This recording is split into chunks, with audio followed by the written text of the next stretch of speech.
Hallo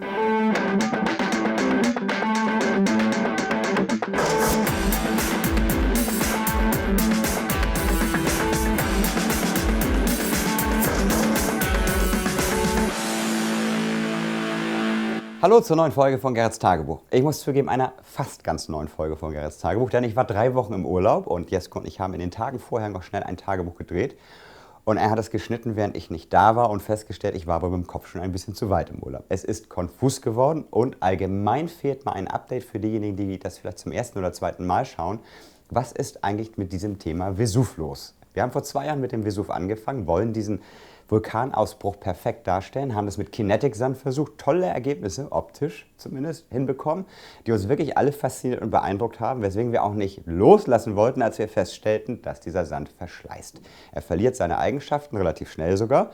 Wir haben ganz viele Tipps bekommen und haben versucht, mit Gleitmitteln aus der Automobilindustrie, Versiegelungsmethoden, mit Wachs oder ähnlichem, diese Rutsche irgendwie so hinzubekommen, dass der Sand nicht verschleißt. Pustekuchen, hat nicht geklappt. Wir brauchten eine neue Lösung und deswegen haben wir uns Endlosförderbänder aus Silikon und mit Beleuchtungseffekten relativ verschleißfrei ausgedacht. Davon jetzt auch sogar 2 Stellen, an denen die Lava sozusagen den Vesuv runterfließen wird.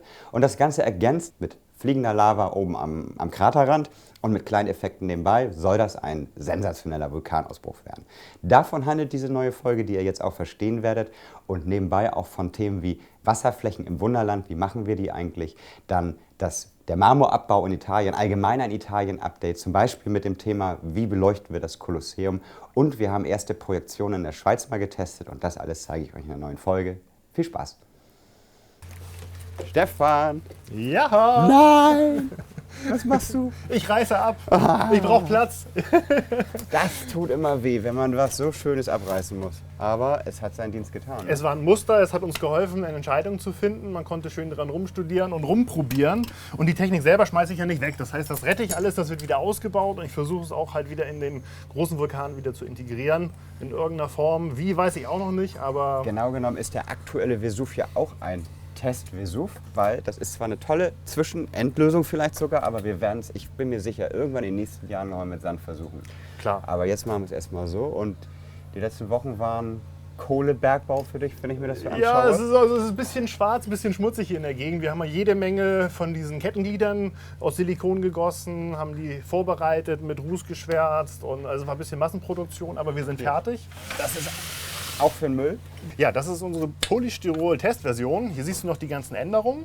Also alles, was nicht ganz so gepasst hat, haben wir dann verbessert. Und jetzt ist das Ganze aus Polyamid gefräst worden und in die Bahn eingebaut worden. Damit ist das eigentlich auch überflüssig. So ein paar Dinger werde ich aufheben, einfach weil da halt ein paar Biegeradien dran schön zu sehen sind. Wer weiß, in ein paar Jahren, vielleicht brauche ich es doch noch mal. Also ich tue mich noch so ein bisschen schwer, mit sie wegzuschmeißen.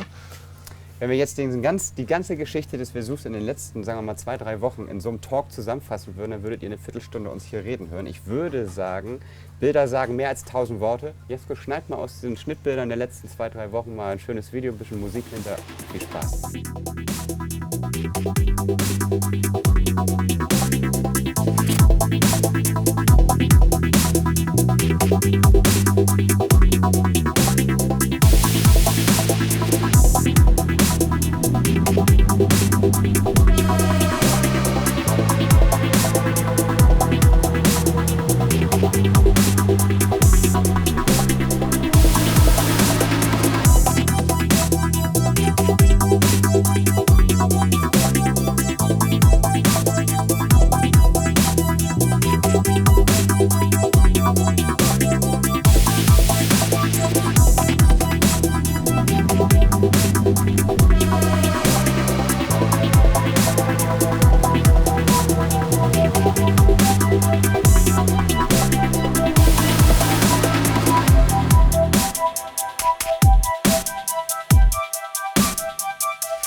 So, machen wir einmal rum. Hier ab.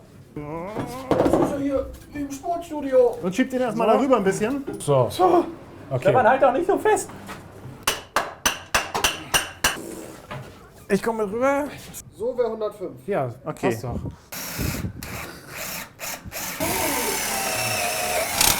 Also der linke Lavastrom muss auf jeden Fall noch höher gesetzt werden. Weil so jetzt gerade geht er noch ziemlich unter. Ich finde, wir lassen das so mal ein Draht drüber und gut ist. Mit dem Tüdelband macht man das fest. Original Hamburger So, Wissen. hält's fest, dann hole ich jetzt die Ja. Stange. Da kannst du auch direkt eine Ich Konstruktion brauche den ansetzen. Akkuschrauber.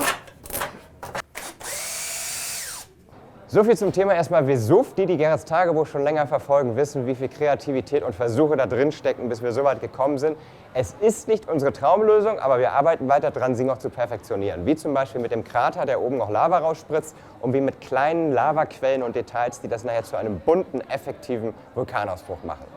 Ich stehe hier in Rom. Das ist allgemein wie die ganze Toskana, wie der ganze Bereich hier etwas, was man sich jeden Tag momentan gerne anguckt, weil jeden Tag passiert etwas. In Rom kommen jetzt die ersten Häuser. Wir sind alle so gespannt, wie das nachher aussieht, wenn die ganzen Häuser und Objekte hier stehen. Aber bislang sind die ersten Häuser da. Genauso wie hier, die Toskana ist begrünt, bebaumt. Da oben ist es mittlerweile richtig schön geworden in unserem San Pitigiano. Das ist eine Zusammensetzung mit den Geschlechtertürmen aus San Gimignano. Und das San haben wir von San Gimignano genommen und an Pitigiano mit den Tuffsteinen und so weiter zusammengesetzt zu einem Dorf. Weiter geht's. Bobby ist da oben gerade noch wieder an seinen geliebten Weinbergen zugange. So, hier entsteht langsam schon Rio Maggiore. Die ersten bunten Häuser sind da. Was man hier schon zeigen kann, ist, wir haben gelernt aus der Vergangenheit. Früher, wenn ein Zug entgleist war im Tunnel, haben wir reingegriffen, uns an der Oberleitung wehgetan, haben versucht, den Zug rauszupulen. Jetzt werden wir hier eine Klappe in der Landschaft haben und darunter einen aufklappbaren Tunnel, sodass man den Zug dann von hier rausbergen kann. Wir haben gelernt. Hier geht es weiter. Langsam entsteht der Anschluss an Monaco. Man sieht es hier, wir haben es schon angedeutet.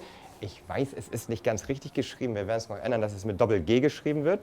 Und hier entsteht eine riesen Wasserfläche. Und das ist ein guter Übergang zu unserem nächsten Thema, denn Schuh macht bei uns die Wasserflächen und der ist dabei, einen Versuch zu machen.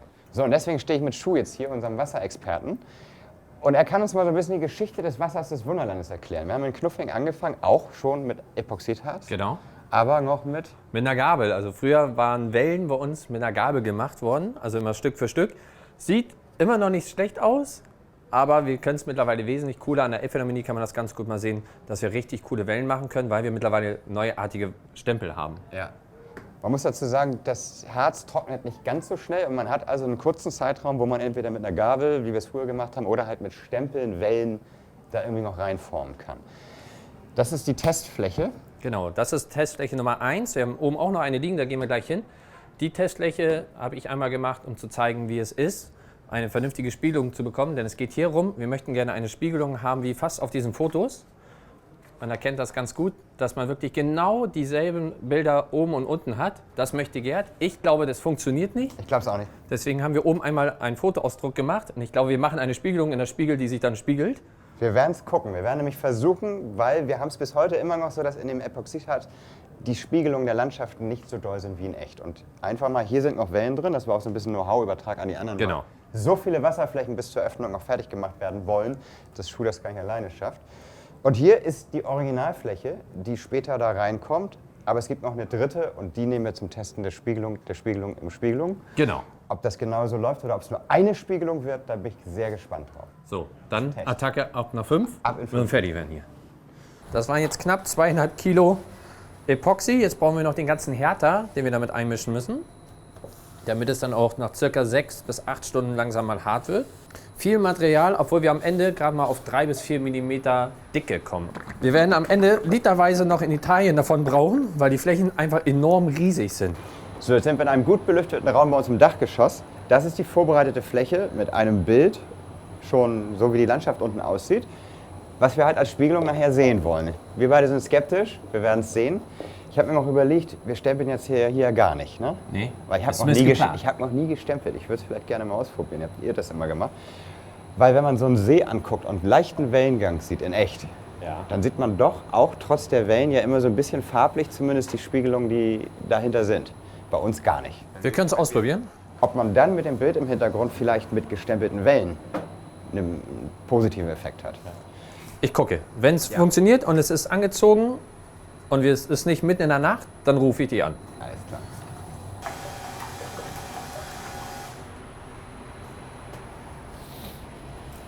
So, jetzt kommt der erste spannende Moment, nämlich Ja, wir gießen jetzt das Epoxy rein. Ich hatte jetzt bei der ersten Testfläche in einem anderen Raum leider das Problem, dass mir die Klimaanlage das Gaffertape rumgedrückt hat und ich einen Teil vom See auf dem Fußboden hatte. Hilft nicht so viel. Jetzt habe ich hier mal ein bisschen Plexiglas rumgemacht, auch Gaffertape, und ich hoffe, das klappt diesmal besser. ich guck. Alles klar.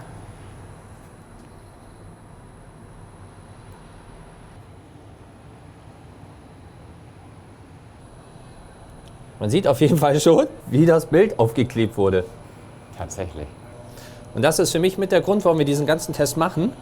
Weil machen wir das später einmal in der Anlage, Ja, genau. müssen wir aus dem See leider eine Grünfläche machen. Ja, ich würde fast schon mal sagen, wenn, dann gar nicht aufkleben. Ne? Weil man sieht hier den Kleber, mit dem das Bild aufgeklebt wurde. Und das Schlimme ist, es kann sein, dass es jetzt wirklich eine halbe Stunde dauert, bis es sich irgendwann einen Weg gebahnt hat und erst dann das Laufen beginnt. Wie zum Beispiel hier. So, ich würde sagen, Zeit zum Trocknen. Ich gehe mal zu Kenny und bespreche das Kolosseum, weil das wird spannend mit der Beleuchtung. Und dann sehen wir uns morgen früh wieder und bauen das ein. So, wir sitzen jetzt hier, weil Theresa läuft uns ein. Nein, Theresa doch nicht. Seit 2004 sitzen 60 Modellbauer Tag und Nacht im Schichtdienst, aber mit Spaß und voller Freude dran und bauen das Kolosseum. Helene Fischer haben wir in 6 Wochen gebaut, haben wir erzählt. Nein, es ist tatsächlich Theresa alleine, aber sie ist schnell und super unterwegs und wir müssen uns beeilen, dass sie uns nicht so wegläuft, dass das Kolosseum fertig ist und wir sagen, wie kommen wir jetzt da mit den Lampen rein? Ihr habt das zwar vorbereitet, aber wir brauchen noch ein paar Ideen. Es gab in den letzten Wochen immer mal welche, das war das Thema Todesstrafe. Genau, das Kolosseum wird als Mahnmal angestrahlt, wenn eine Todesstrafe zum Beispiel ausgesetzt wird. Und wir dachten anfänglich immer, dass das im Zusammenhang so angestrahlt wird, wie das Land, wo das ausgesetzt wurde. Aber ich glaube, das ist ein bisschen anders und da hat sich Kenny ein bisschen zusammen hingesetzt und mal geschaut, was da so tatsächlich passiert. Ja, genau. Und zwar, ich weiß nicht, ob man das gut erkennen kann. Das Kolosseum wird tatsächlich nur in 2 verschiedenen Farben angestrahlt. Und zwar einmal in Gold und einmal in Grün. Und ich habe noch nicht ganz rausgefunden, warum nur diese beiden Farben, also welche Bedeutung die haben. Das habe ich leider noch nicht Es ist rausbekommen. Gold und Grün oder Gold oder Grün? Nee, Gold und Grün. Also wenn genau. das jemand von euch weiß, warum es diese Farben sind, gerne bei YouTube oder irgendwo runterschreiben. Wir gucken nach, weil wir wissen es noch nicht. Und es kommt die Genau. Projektion, es wird auf die Mauer dieses Symbol und diese Texte projiziert. Genau. Ob wir das hinbekommen, da sind wir immer noch auf der falschen Seite. Ne? Genau. Wir haben halt das Problem an unserem Kolosseum, dass wir genau die Seite, wo dieses Logo eigentlich angestrahlt wird, bei uns abgeschnitten ist am Tisch. Somit müssen wir halt gucken, ob wir das überhaupt auf die Rückseite, die man ja nicht wirklich gut einsehen kann, ob sich das überhaupt lohnt, das da drauf zu bringen. Da müssen wir halt mal gucken. Gut, dazu muss die Grundbeleuchtung rein. Also dieses typische, wie werden römische oder sandfarbene Bauten angestrahlt. Dann noch die Überlegung, RGB reinzubringen, ist bei euch sicherlich auch noch aktuell, weil ich hätte tierisch Bock drauf. Die Idee, ich weiß nicht mehr, wer sie hatte, mit dem Handflächensensor, dass man die Hand irgendwo drauflegen kann und dann das Kolosseum in der Wärmetemperatur der Hand erstrahlt. Also bei mir wäre das heute dunkelblau. Warte. Ja, bei Kommt Matze hin, wäre es so mittelgelb, aber auch eher dunkel. Kenny hätte auch eher dunkel. Aber wer weiß, vielleicht sieht man dann irgendwann mal einen Gast, wo das Ding in hellrot erstrahlt. Das fände ich super und halt, wie viel werden das? Wie viele LEDs? Naja, also ich denke schon, dass wir da zwischen 150 und 200 Stück errechnen müssen. Wow, da müssen wir aufpassen, weil ich sehe hier gerade, diese Lichterketten setzen wir für die Anlagenbeleuchtung unter der Anlage ein, damit wir Licht unten haben. Das hier gerade sind 15 LEDs. Wenn wir da 300 LEDs reinsetzen, müssen wir irgendwie Oldschool-LEDs, die noch nicht so stark sind, wie die heutzutage finden, oder kräftig runterdimmen, sonst wird das so ein Strahlemann, das Kolosseum. Ne? Ja. Ich hätte Bock auf eine App, dass man irgendwie mit dem Handy, mit der App die Farbe des Kolosseums einstellen kann. Und wir haben ja noch eine Menge Ideen. Das heißt, wir müssen uns beeilen. Wir werden jetzt mal ein bisschen, Schaltplan habt ihr ja schon, das habe ich schon gesehen. Und ihr habt Ja. auch vorbereitet hattest du mir damals Genau. erzählt, mit den Öffnungen, ne? Genau, wir haben kleine Öffnungen und auch Kabelkanäle schon vorbereitet, wo wir die ganzen Leitungen drin verstecken können, weil das Gebäude ist natürlich nun mal so ein Säulenbau, also mit Ja. diesen ganzen Bögen. Da hat man natürlich immer nur an der Stelle, wo der Bogen auf den Boden oder auf die da runterliegende Etage trifft, da kann man nur Kabel durchführen. Und die sind zum Glück alle hohl. Und wir können die LEDs quasi von an der Innenseite immer durchstecken und können das Kabel nach unten immer rausziehen. Also da haben wir schon für vorgesorgt. Wunderbar. Und dann werden wir noch mal ein bisschen in die Runde hauen hier heute, dass das Kolosseum jetzt entschieden wird, wie wir es verkabeln. Dann habt ihr viel Spaß mit den ganzen Ideen und müsst es ausbaden. Ich habe gerade das Wort Projektion erwähnt. Deswegen, bevor ich jetzt sozusagen wir irgendwann in den Feierabend gehen und wir uns morgen früh wiedersehen mit Schuh zu dem Einbau des Teiches, könnt ihr euch als gute Nacht für meine oder unsere gute Nacht noch mal ein paar Projektionen aus der Schweiz anschauen, die wir getestet haben.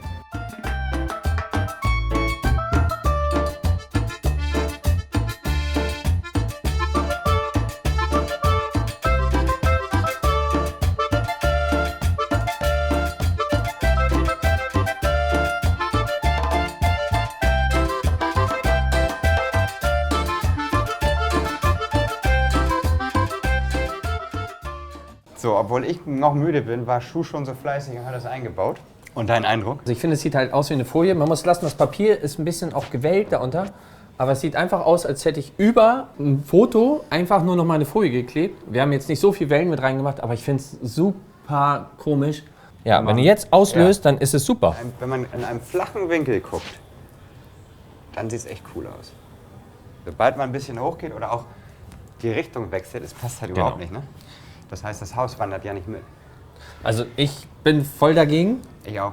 Also machen wir es auf alte Art. Genau. Also auf alte, neue Art. Und glaube ich, dann kriegen wir auch eine vernünftige Spiegelung. Man konnte gestern gut erkennen, dass sich das Haus trotzdem drin gespiegelt hat. Und die Wasserfläche steht jetzt ja auch höher. Und wenn wir dann noch einen Tick tiefer kommen, dann haben wir wirklich eine schicke Spiegelung. Wir machen es wie früher, Gießharz rein, ordentlich schick stempeln, dann haben wir die perfekte Spiegelung auch.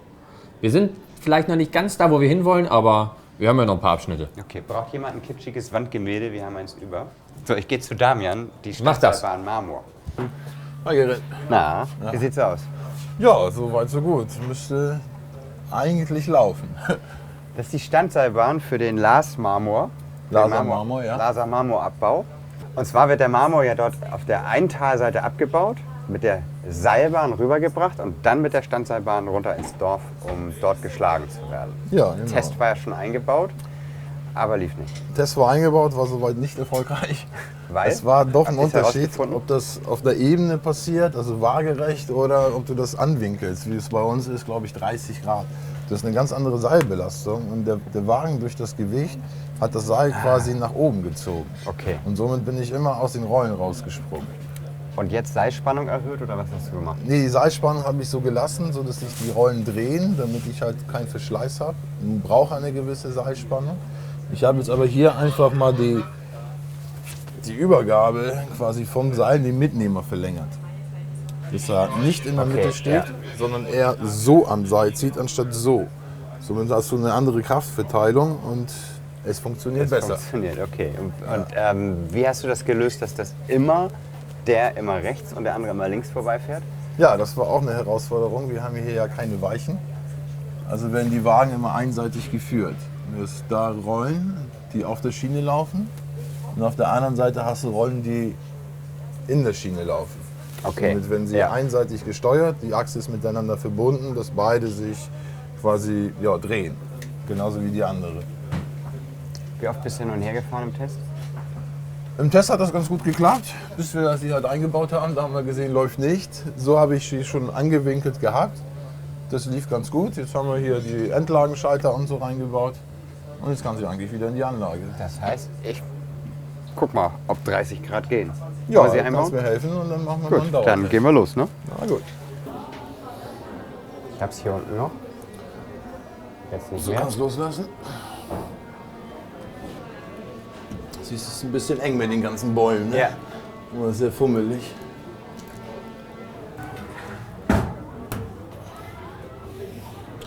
So, jetzt wo es drin ist, muss man das Seil noch mal nachspannen oder reicht die Spannung immer noch? Nee, die Spannung reicht. Ich habe hier oben, also unten ist nur eine Umlenkrolle und hier oben ist der Motor, der ist auf einen Führungsschlitten gelagert und ich habe hier 2 Federn als Spannelement.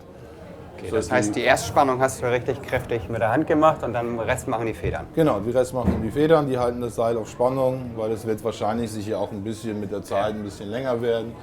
Und da haben wir aber ein bisschen Luft. Also toi toi toi, es sollte laufen. Ne?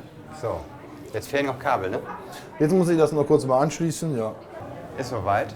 Das heißt, ich darf jetzt testen. Ich habe die Ehre bekommen, ich darf hier den Schalter umlegen. Ja, Dann mach ich's mal, ne? Ruhig über die Weiche fahren? Ja? Der fährt so rüber, ja. Der eine rechts rum, der andere links rum. Super. So, ich muss natürlich, die Plattformen müssen noch ein bisschen ausgerichtet werden, damit sie auch unten genauso wie oben passen. Und wie machst du das, dass ja eigentlich nur die immer runterfahrende Marmor drauf haben darf? Ja, das wird noch witzig. Ne? Wir sind noch überlegen, ob wir eine Übergabe machen oder nicht, aber das wird... Ich weiß nicht, ob das machbar ist. Wir denken drüber nach. Mal gucken, was die Zukunft noch so bringt. Weil in echt ist es ja tatsächlich so, dass da kein echter Antrieb drin ist, ne? Nein, also da ist nicht ein Hauptmotor drin. Die funktioniert halt durch die Schwerkraft. Ne? Der Marmor geht oben rauf, wird runtergefahren, dadurch wird der andere Wagen automatisch hoch. Also es ist eher ein Bremsmotor oder ein Bremssystem als ein Antrieb. Da müssen wir mal gucken, ob wir das zulassen, dass wir einen eventuell unrealistischen Part drin haben. Ja, Oder du musst eine Turboschaltung haben, er fährt einmal den Marmor runter langsam runter und schnell hoch. und dann Ja, müssen wir mal schauen. Wir wissen auch noch nicht, wie wir das mit dem Knopfdrücker machen, weil du hast ja wirklich von oben hier rüber, dann hier runter und hier wird er abgeholt. Ob man das als Einknopfdrücker macht oder doch auf 3 verteilt, weil das ist sonst ganz schön lang. Ne? Allerdings. Ja, dann kann jetzt hinten im Steinbruch der Marmor abgebaut werden, mit der Seilbahn rübergebracht werden, mit der Standseilbahn hier runter ins Werk und im Werk gehauen werden, wie gesagt. Die Modellbauer haben irgendwie einen Fehler gemacht, die waren zu schnell, weil noch können wir den Marmor ja gar nicht dahin bringen. Wieso ist das schon so viel und wird gebaut? Egal. Super, vielen Dank, freut mich sehr. Bin gespannt, wie das am Ende ganz fertig aussieht. Bei euch bedanke ich mich wie immer fürs Zusehen und freue mich auf die nächsten Folgen. Es wird immer spannender und die Eröffnung von Italien im September naht. Danke, bis dann. Tschüss.